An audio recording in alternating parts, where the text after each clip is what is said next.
Hi, everyone. This is Charles Hoskinson broadcasting live from warm, sunny Colorado. Always warm, always sunny, sometimes Colorado. I was just about to leave the office, but I decided to make a quick update video, talk a little bit about where we're at with Alonzo. As you guys know, we do our monthly updates with the Cardano 360 episode, and we also try to give you guys real-time updates when and where things are apparent. As many of you know, we entered last month the Alonzo Blue era, and we've been working with partners on that. We've learned a huge amount, and we're just about to enter Alonzo White. Originally, it was slated for this week, Monday, but it looks like the node for 1.2.8, which contains some validation fixes that we discovered through testing, is probably going to be about Friday or Monday, more likely than Monday, because we try not to do a release on the back of a weekend. We're going to be bringing several hundred people into the Alonzo White network. It requires a respin to do it, and there's going to be a whole bunch of exercises that we run them through. But all things considered, things are chugging along, and we should run Alonzo White for probably 2 to 4 weeks, and then go to kind of the next phase. The wallet backend is slated for full integration at the end of July, and the first stage of the Plutus application backend integration is slated with the node for end of July as well at our current velocity.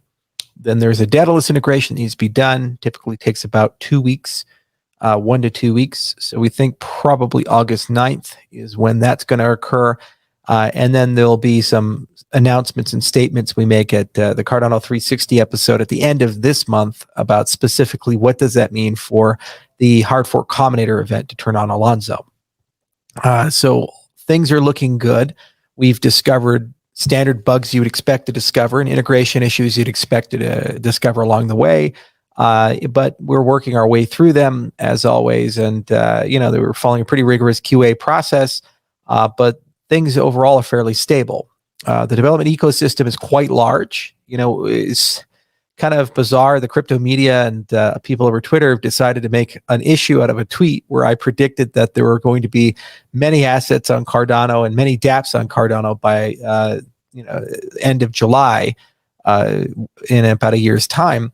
And to be honest, we actually have that kind of traction. There are tens of thousands of assets, over $10 million worth of NFTs, I think, have been sold. If we're counting correctly, throughout the Cardano network, there are thousands of them issued, all kinds of commercial activity there. If you look at the Catalyst funding set, when you look at the DeFi set on Cardano, there are dozens, if not hundreds, of good candidates there, and over 1,500 developers trained through the Plutus Pioneers program. So there's enormous amount of commercial interest, traction, community effort with Cardano. And we're seeing that with Alonzo Blue and soon to be White. And we're seeing that with independent projects and how fast they're moving. So all things considered, the ecosystem is quite healthy and viable. And since that time of the prediction last year, we've seen a tripling in the population size of Cardano and obviously a lot of value accumulation as well.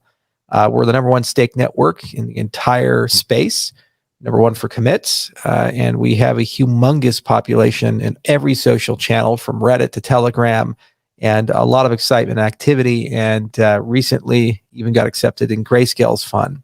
It's the third largest holding, and a lot of institutional interest. So by every measurable KPI, the growth of the last year has been remarkable, and smart contracts are nearly here. It's just a phased process. Because Cardano is so large, listed in so many places, and there's so many moving pieces, that process has to be followed. And we outlined it. Alonzo Blue, White, probably Purple will be broken into 2 stages. And the HFC event is still roughly on schedule for where we thought it was going to be. And of course, there's a lot of work to be done with the application backend, and that's underway, and that's done in stages as well. First, the Plutus application backend to the node, and then after the full wallet integration, the PAB integration to the wallet backend. And so all things considered, the velocity is exactly where it needs to be. The progress is exactly where it needs to be. Alonzo is coming. And as I said, every month we give you guys a pretty comprehensive update with the episode. And there's a lot of commercial activity already occurring.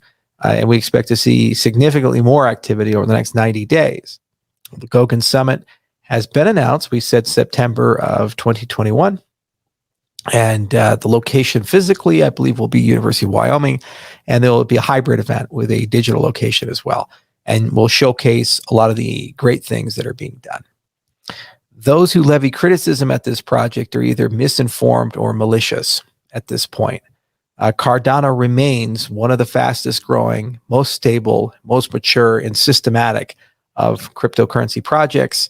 And we remain one of the top mentioned in every social metric in our entire industry. And you can see every week progress being made, every week development being done, and people talking about it on Twitter, on Reddit, on Telegram, with their own projects, and a very vibrant ecosystem. So that's where we're at. And it's going to be a very exciting 90 days as we continue to systematically go through the colors of the Alonzo Rainbow, leading to a hard fork combinator event. And then we're going to see a lot of apps wake up on the network and a very big ecosystem grow. Also, I will remind you that since Mary was launched earlier this year, thousands and thousands and thousands of NFTs and other such things have been issued and sold on Cardano. And there's already a lot of plans for native tokens, such as SingularityNet and many DeFi applications that are coming. And we continue, of course, with integration of all other components. There is a full Hydra team working. Prism is moving along. We've massively expanded requisitions for that team, hiring more than 30 people, nation-state deals, for example, Ethiopia in place, and more to come. So that's a very dense pipeline that we have, and each and every one of those will produce and create value for the network. So don't pay attention to the noise, follow the facts. That's what we've always done. Peer review volume is, of course, high. We're up to over 110 papers.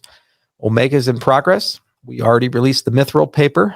We have a Hydra Pay paper, which is just getting cleaned up and finalized, and that'll come out soon.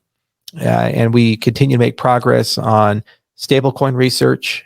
We think our tentative target is July 14th for finishing up that algorithmic stablecoin paper we've been working on for the past few months. We have DEX papers. We have many things that we're doing in this space.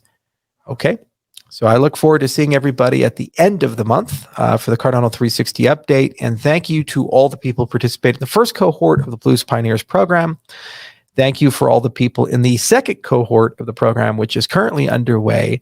And thank you for everyone who is now actively testing Alonzo Blue and migrating to Alonzo White. And next week's going to be a very busy week. We're going to learn a lot. We're going to continue doing QA. There's a lot of aggressive QA going on, a lot of stuff being discovered as expected, but things are definitely being hardened. And all of our infrastructure is being upgraded. DB Sync, the GraphQL APIs, et cetera, et cetera. Rosetta support continues growing, and I keep signing decision memos for various things, from upgrades to the hardware wallet support to other features and capabilities. Okay, thank you much.